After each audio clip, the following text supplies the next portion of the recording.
So, we were talking about High Republic. Yeah. And how good it's been. Star Wars High Republic comic book. It's been good all the way up to issue 9. We had some great commentary that you all just missed, but we can kind of hit it over again. Yay, technology. Yeah, technology's fun. Thank you, Bad guys? for thanks. subscribing. And also for letting us know we were sucking. We fixed it. Yeah. We hope. Looks like we fixed it on our end anyway. Yeah. I'm trying to pull it up on my phone so I can see for sure. It doesn't show that we're back on yet, so it might take a minute. So yeah, we were talking about how just how good the High Republic line has been. It's on issue 9 now. Yeah, the evolution of Keith Trennis, who is the main character of the comic. And we've seen, Avar Chris has been a big deal for the most of the part. Maru up in the Starlight Beacon, but for sure most of it's been about Keith Trennis. And kind of her story arc is being knighted after the first issue and kind of seeing a Jedi Knight from the get-go. Right. And it's such a big deal too, with the Drengir and all that kind of stuff around her. So, but I've liked it. Yeah, I think she's a really good character, especially now that she's more confident in her own abilities. Yeah. I'm excited to see this new story arc. I think the Nihil are probably more of an interesting villain than the Drengir were. Yeah. First story arc was good. I wasn't crazy about it. Yeah. It did kind of drag a little bit. I think this whole thing with what's going on with Skier has been dragging along, but we do know, they've teased it in the previews that we're getting the answer to that in December. So I love her Nihil costume, which you see on the cover A. Yep, this is your normal cover for issue 9. And then this is our exclusive. Yeah, and I can't say her name, but this is the hut you see at the end of the issue here that they've been working with. She's the one that has helped them fight the Drengir and now is possibly being put to death by Keeve. Yeah. Let's see. It looks interesting that she's having to go incognito. Like I said, there's this time jump between issue 8 and issue 9 because in between those two things, the Star Wars Out of the Shadows book came out and kind of did all the story about the Nihil attacking the fair and so I guess, which I haven't read the novel. Yep. I've just been reading the comics. So I guess the Nihil attack some planet and basically kick butt. Yeah, they go in so that everybody thinks that the Nihil are kind of on the back burner, that they've kind of been not so much defeated, but just an annoyance at this point, right? Right. A nuisance that they're dealing with. And they keep trying to say that they should cancel this fair, all these different things, and they're like, no, it's fine. The Nihil haven't been shown around for months, but they've just been, the Nihil have been just playing with them, kind of waiting and biding their time to strike, and this is the time they chose to strike, and they did it in a big way. And I guess we saw at the end of issue 8, kind of the lead up to this, and the overall Jedi Council told Starlight Beacon, don't get involved. Yeah. So this is their scheme of how they're going to get involved anyway. Yeah, because you see at the end of the novel that the Jedi are able to get back into the Nihil, and the Nihil have been hiding out on this world, and they go through and they basically just kind of blow up everything that there's going on there. So the Nihil are scattered all over now for sure, but they're still trying to figure out how to infiltrate and get into different things. So I think that's what we're seeing here with Keeve. I definitely think it's worth the read. And there's another High Republic title that has it started yet or just pre-order? That's pre-order. It comes out in a couple weeks. That one, Star Wars High Republic, Trail of Shadows. So that's going to lead right out of the Out of Shadows book, right? Where we see a Jedi die and his apprentice is just blown away, and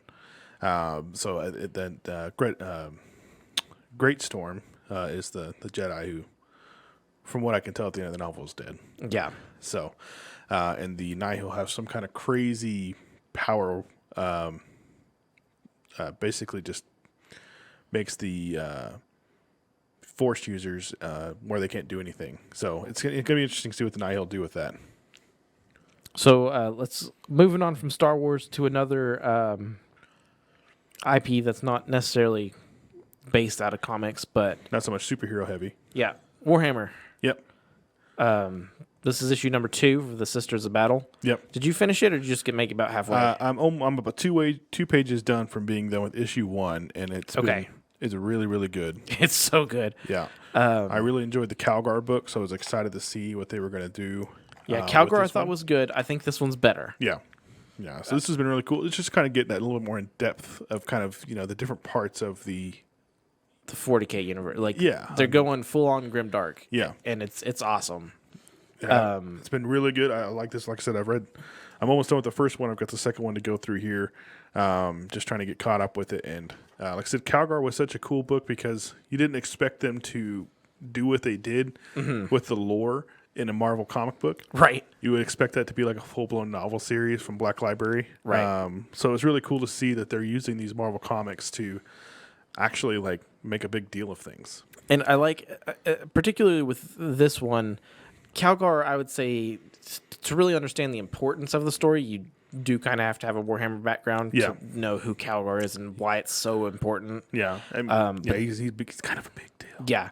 But in this, I feel like anyone could pick this up and not be just super lost. Yeah. No, I don't think so either. I mean, ultimately, it's kind of giving you a little bit of description of what's going on. You're understanding that the Sisters of Battle are very devout. I mean, and there's some sort of chaos happening, and you can pick that up right away. So, it's good. I like it. The interior art is great.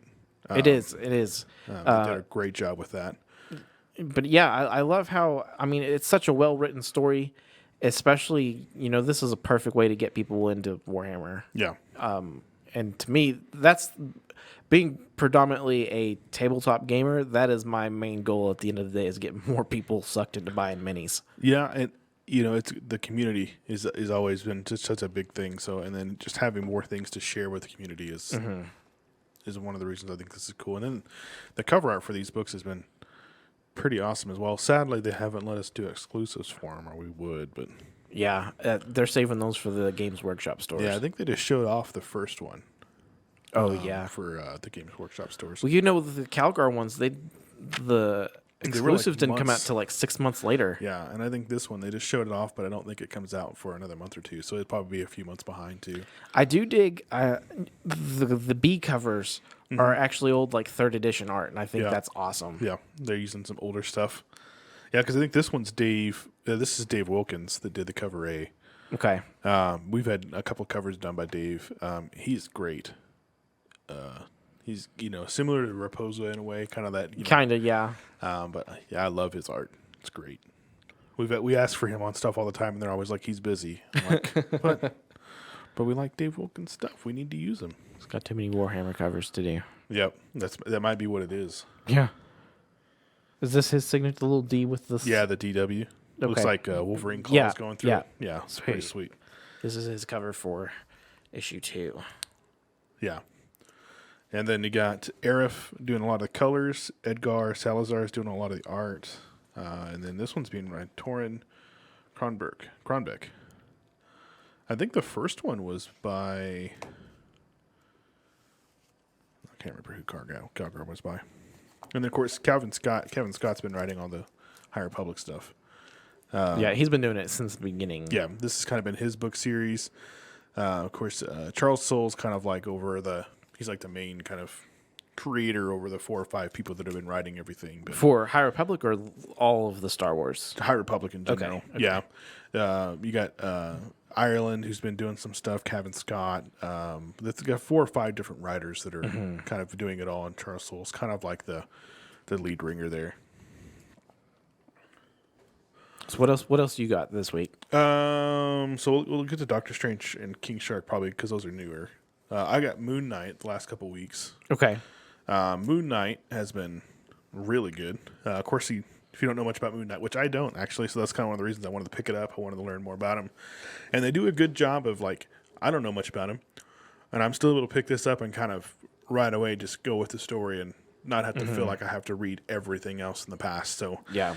It's been good.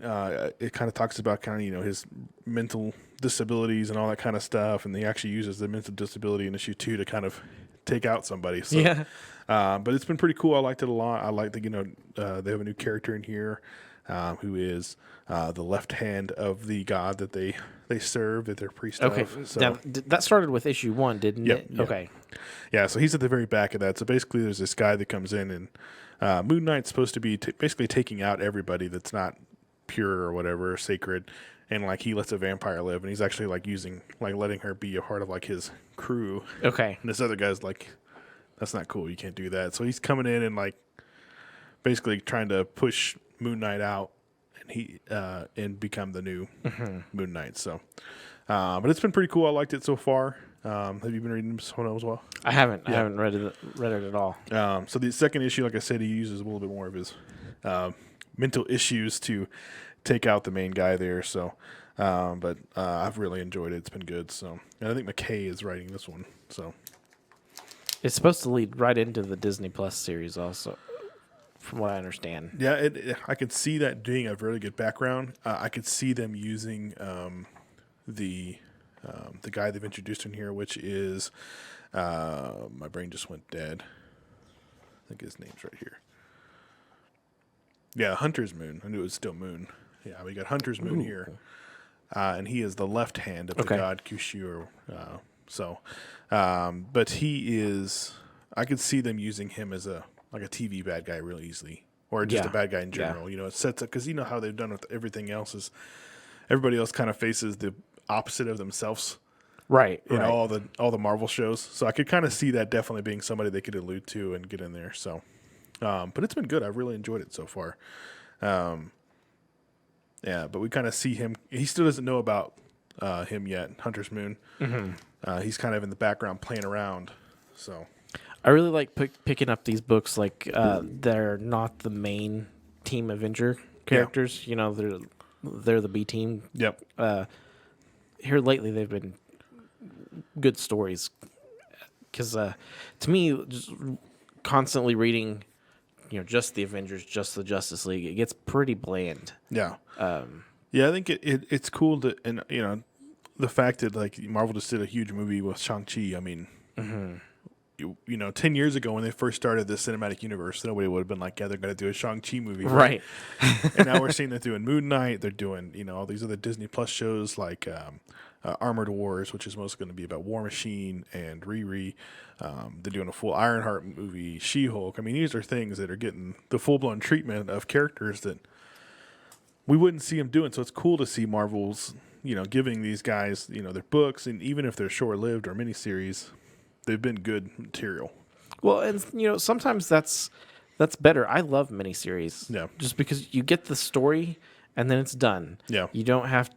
'Cause once I commit to a book, I'm committed to it. I'm going to buy every issue until I just can't. So this just helps your pocket, but it helps my pocket a little bit more because I'm not buying all these filler issues between story arcs. Yeah. I mean, I feel that way too. I think sometimes when you get too much, it's like it's hard to keep up. Mm-hmm. Especially when they start doing the big crossovers or this or that, and you just don't even want to read it until it's done, right? Right. Because it's hard to like do one, then what if you get it out of order, or you know, publishing? It's nice to have something that just feels simple. You just get into it, read it, and especially like goes. One of my favorite characters is Spider-Man, but you know they're putting out 3 Spider-Man books a month. Yeah, December's going to be 4 in December. It still seems like it takes the same amount of like real space time to get through a Spider-Man story as it does a once a month book. Yeah. So it's just that many more issues to get through the story arc, and I'm like, come on. Yeah, they do, and you know, and then especially like with what they just did with the Sinister Six stuff, where you had a couple of other books plus the 3 Spider-Man books a month. Right. So I mean, in a month's time, you're almost reading a novel, you know, as far as a comic book goes. And I know that it feels like they're just trying to pump it up till they get to 900 as fast as they can. Because I think in December we're already in the 80s, the 880s.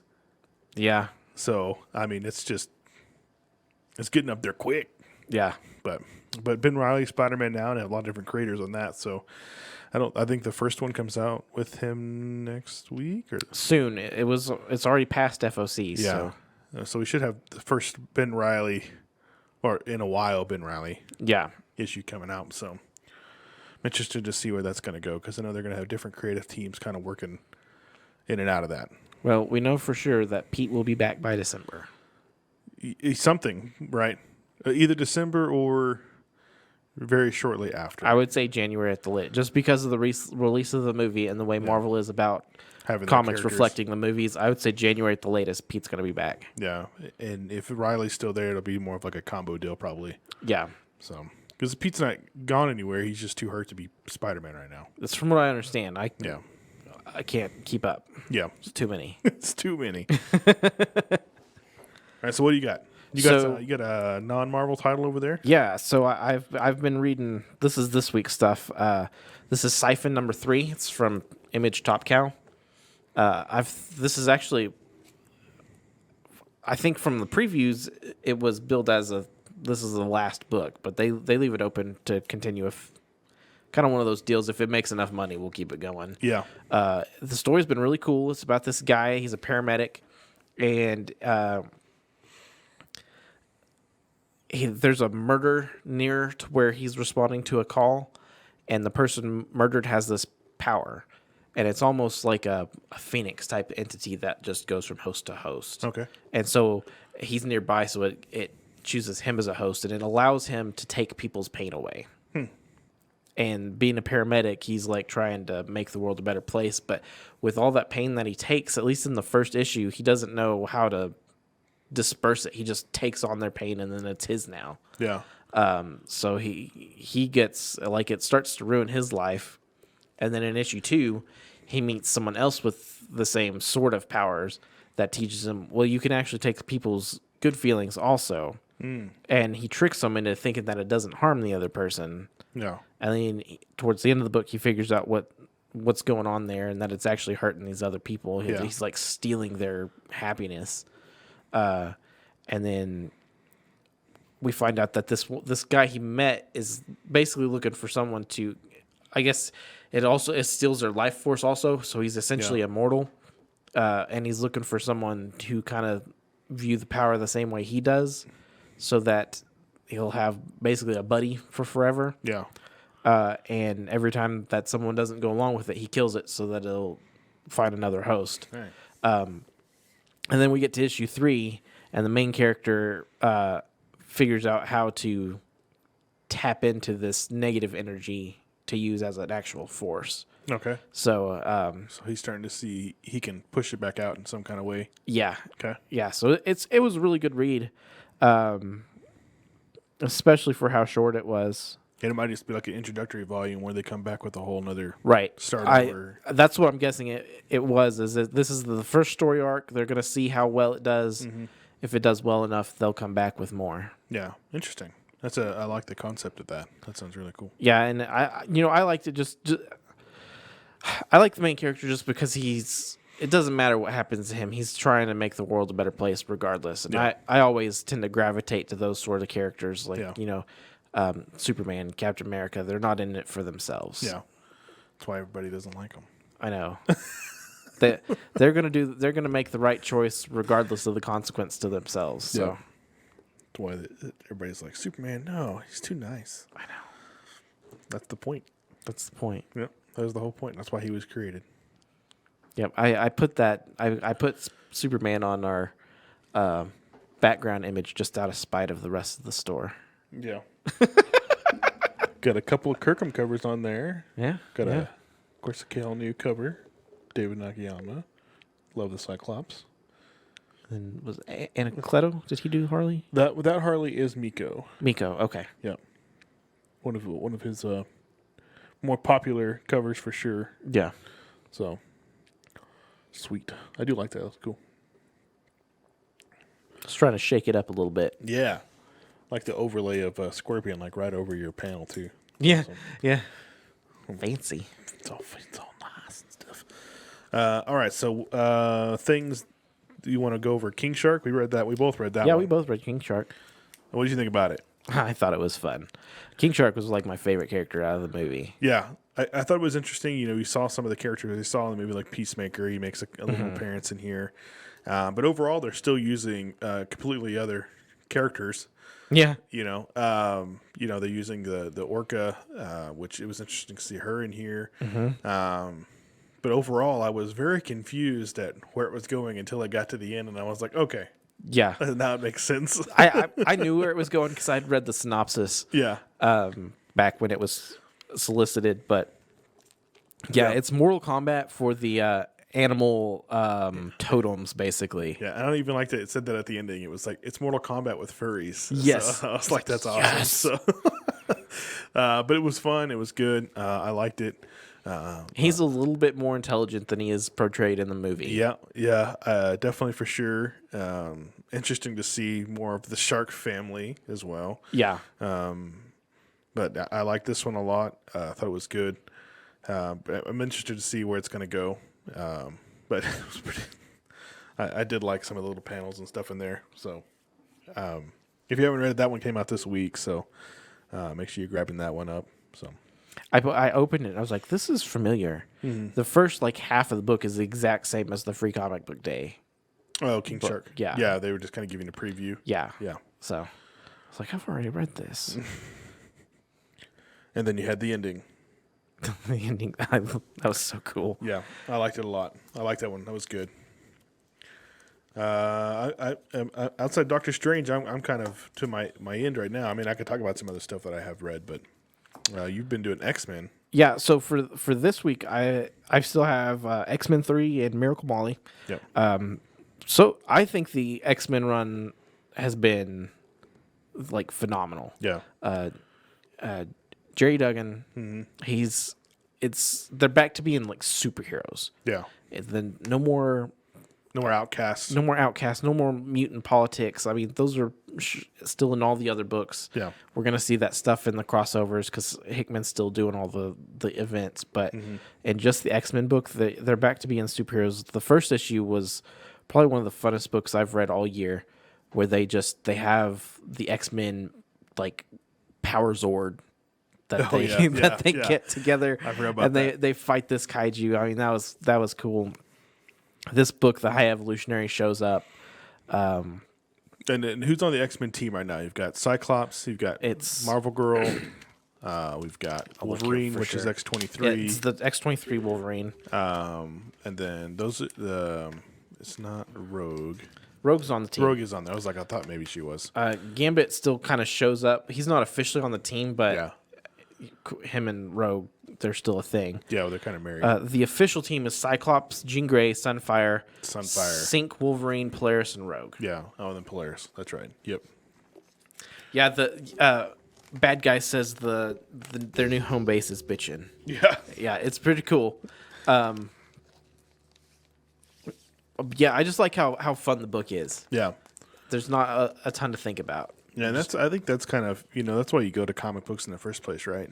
You're trying to find escape, I think Pepe Larraz, right? He's been doing a lot of the interior art for that. He does the interior, and I think, it's the art is great. Yeah. It fits the tone of the story very well. It's so hard for me to read a book if I can't look at it.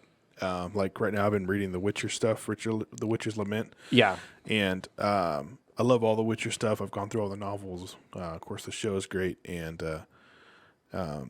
it's so sketchy. And I know that that's what they're going for because it's kind of a crazy ordeal like what you're reading through. Right. But, man, it's so hard to read it when it's hard for me to look at it. But I sometimes like a sketchy feel. Yeah. But to me, it has to fit the tone of the story. Yeah. That's when it starts to feel off if it's not the house style. Yeah. As long as the tone and the art line up, I can usually get past it not being traditional or whatever. And I think for the most part, with The Witcher's Lament, it's not too bad because again, I can tell it's all supposed to seem kind of all over the place. Right. Right. Because it's supposed to seem kind of crazy and he's going through these trials of kinds of things right now. But with, I always bring up Cable in the X-Force that was out a few years ago from Marvel now. Mm-hmm. The first 6 issues were clean, good, written well.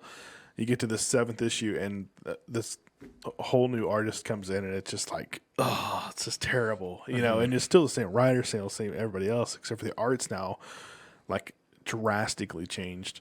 And that just killed it for me. I couldn't read any more of the series, So it's just too hard to look at. So I think probably the biggest book I had an issue with was the New 52 Wonder Woman. Mm-hmm. I don't even remember the artist's name, but it was just it almost looked like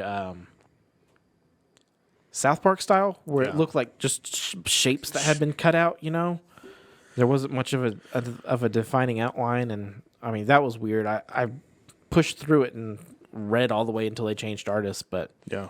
that one was weird. My favorite super traditional style was the Marvel Now Rocket Raccoon. That was done by Jake Parker. Yeah. And he does some really cool stuff. Yeah, I remember that one. That was a good one as well. So, all right. So then you got Miracle Molly. So I'll talk about Doctor Strange because I didn't get to Miracle Molly. Okay. So Death Was of that this Doctor week, Strange is this week. Okay. So you can pick this up on shelves today. This is being written by Jed McKay as well. Interior was Ali Garbett. It's very good interior art. I liked it quite a bit. So this is interesting. A little couple of spoilers here.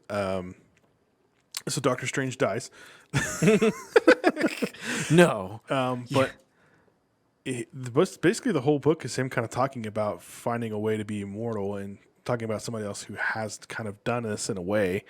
And then you see all these different, it kind of goes through his life and how important he is to the whole world. And then you see him eventually get to the point where he dies and like all these really bad things start to kind of happen all of a sudden. And then you see a very young version of Doctor Strange come out of like a portal. Okay. And he's like, I must only be here because the worst has happened. So now we're seeing, of course, the investigation for Doctor Strange is about to begin on who killed him, but then also a whole new younger version of Doctor Strange who has no idea what's happened and whoever knows how long, because we don't know how old he actually is, comes in as well. So, So he died of foul play. yes, he was okay. murdered, but we don't know who. Okay. So it's going to be very interesting to see where this goes. I think it's going to be pretty cool. My first guess was he just pulled a Yoda and got tired of Pete asking questions and he just died. No, and Mordo shows up, so we don't think it's Mordo either. Okay. So I'm not really sure who is the murderer here. Speaking of that, have you been reading Trial of Magneto? I haven't. Okay. I read issue 2. Yeah, 2, because three's about to. Yeah, 3's coming up. 3's coming. Scarlet Witch is already back. Yeah. I was like, really, you guys? Yeah. Really? Didn't take you haven't long? even made it. The trial itself hasn't even started yet. So how is she back? Did she actually die in the first place? It hadn't really explained that. Okay. Is she back in like visions or is she like back? She like showed up back at the last page of issue 2. What the crap? Yeah, and so they're still all trying to figure out what's going on. I mean, they could at least let it go as long as Doctor Strange's death. Yeah, so we saw, you would see her like in the void. Yeah. Like her consciousness doing stuff, basically thinking, and then it would flash to the real world. I wonder if she just can't be killed. Yeah, I don't know. So we still don't know who actually did it. Yeah. In the last issue, we do know. So Magneto admitted to doing it just for the sake of getting the Avengers off of Krakoa, because he didn't want them meddling. So Yeah. he wants to be mutants only. Yeah. Kind of figuring it out. Yeah. I got you. So, I mean, he's been, pleading innocent this whole time until the Avengers go to actually collect the body. Mm-hmm. And then he's like, I did it. Just take me so that y'all So don't the need her. Scarlet's body stays there? Yeah. Or what? Well, then she like shows up and then the book ends. Interesting. So, Was it a clone? I don't know. I still think this is their way of retconning her to being a mutant. Ultimately. I think that's the whole thing. We'll see. They've already Because talked about. if she's come back, then maybe she's. Well, they've already talked about doing the Cerebro thing. Yeah. And the Council of Krakoa voted it down. They refused to do it. Because from what I understand, anybody can come back. Mutant, human, it doesn't matter. It's just they only come back as a mutant with their memories, right?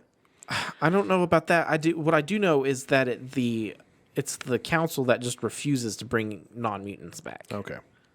And they could have brought her back as the canon is as a non-mutant. They just refuse to do so. So I don't know if they'll take that route or not. It's interesting. I still think the ultimate goal, I mean, they didn't allude to her being an experiment anymore in the movies. So again, we know like they like to line up things, right? So I Right. feel like some way somehow they're gonna get back to her being a mutant. I just feel like that's where it's going. If you do want Magneto to somehow end up in there and actually be a father figure in the MCU, whatever we'll it's going see. to be. So, it did bring up like my biggest complaint as far as deaths.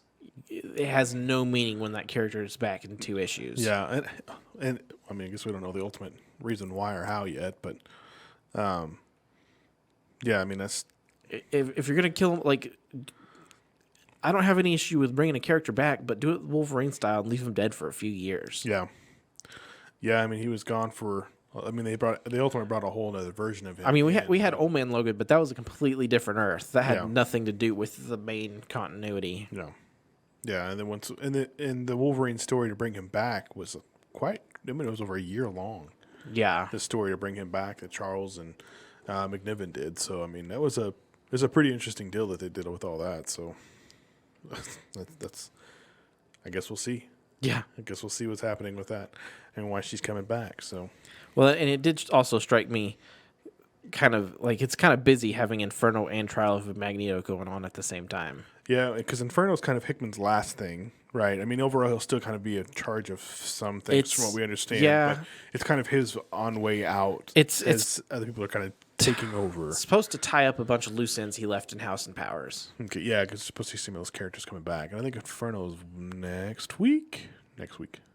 Okay, Because X-Men 3 was this week, right. right? Yeah. So I think Inferno comes out next week with a lot of other stuff. The 29th of October is like, there's a crazy amount of books coming out next week. Oh yeah. I've been doing that like every month, though. The end of the month is like, here's all the books you guys wanted. Yeah. So it's been crazy. You got anything else? You got Miracle Molly. I got Miracle Molly. Go after it. Okay, so this is just a one shot, written by James Tynion and art by Danny. This is a book that almost put me off because of the art On the inside. on the inside. Is it similar to the cover? No, it's way different. Let's get a looky. Let's get a look-see. I'm got past it, got through the book. I actually thought the book itself ended up being pretty good. It's basically her origin story. Okay. And I thought it kind of resonated with a lot of stuff that's going on in the real world. Yeah. It's about how This is kind of similar to The Witcher that I'm looking at. okay, yeah, I don't dig it. I'm glad it was a one shot. Yeah, although the color panels are kind of all over the place, but that's probably part of the reason that they're doing that. Yeah, well, and it kind of sets a pace with the crazy panels. Yeah. It'd be the same as like a I got you. pacing in a movie. Yeah. The different panels are telling a different part of the story. So Yeah. it's basically society's trying to force her into the mold of what society thinks She she should be. Yeah. And the more the people around her try and force her to the mold, the more she gravitates to this online kind of like self-help guru that founded the Unsanity Collective. Okay.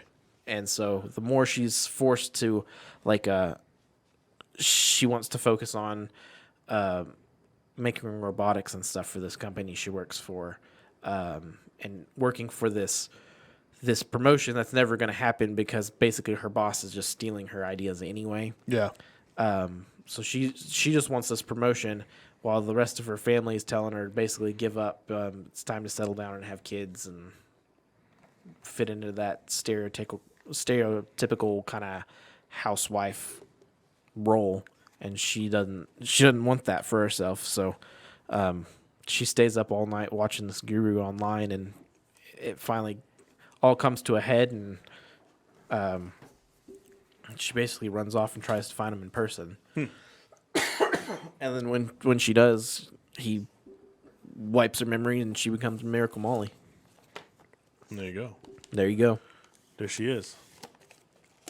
The new Miracle Molly. And she's a not a bad guy, right? She's not exactly. She fits in that anti-hero category. Not a bad guy, but not exactly a good guy she's either. kind of like along the Harley line, I guess, right now. Along the current Harley line, yeah.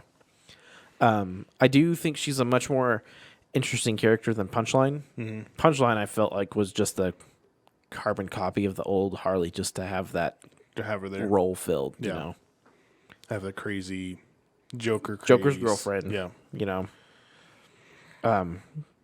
because even though she totally looks like something that would fit in with the Joker stuff, she's a much more interesting character than that. And I think you would say the same thing about Clown Killer too, right? Like he kind of looks like he would be somebody that's in Joker's retinue, but he's not. He's going after them, right? So I think that's kind of interesting the way Tynion's been kind of playing with some of those characters and doing them up like that. So. Right. But all right. Well, what? I don't. That's all I managed to read out of this week's book. I got busy today, and I had a lot of books come out today. I read like 10 books today. Just today, I was like, I need to catch up on some stuff. So next week I'll be more well prepared. But this is something we plan on doing every Wednesday. Wednesday at 4 p.m. Central. 4 o'clock. So if you guys are watching now on Twitch, or if you see this later on YouTube, come be a part of it. We're going to be doing it live on Twitch. Mm-hmm. And then I'll repost it Thursday mornings. Yep. But let us know what you want to talk about. If there's comics you want us to read, we'll read them. That's what we're doing. Yeah. So from time to time, we'll probably try to have some other people come on. Maybe we can have some creators join us at certain times, kind of give us maybe some story about what they're doing. And like it kind of overlaps our podcast a little bit, but we're trying to keep this segment completely to printed comics. Yeah, yeah. You may hear us talk about MCU and stuff like that, or DCEU, but most of it's going to relate back to what we're reading. Right. So I enjoy this. I enjoy getting to read the comics. I'm not a big collector, but I do love the stories. I think it's really cool to get to see them. So yeah. We also we're ramping up our streaming content in general. So Tuesdays at 4 p.m. Central, we're doing a hobby hangout. You guys can come hang out with me and chat while I work on. Lately, I've been working on Terrain for the store. Yep. I've got some miniatures to work on down the line. So 4 to 6 Tuesday afternoons. Yep. Then Thursdays at 7 p.m. Central, we do our podcast. And then Fridays at 4 p.m. Central, Brandon and I do our Magic Live. Yep. Card breaks and just hanging out and talking magic. Yep. Well, sweet. Well, okay. That wraps us up. Yeah. So thank you guys for watching, and we'll see you next week. Later.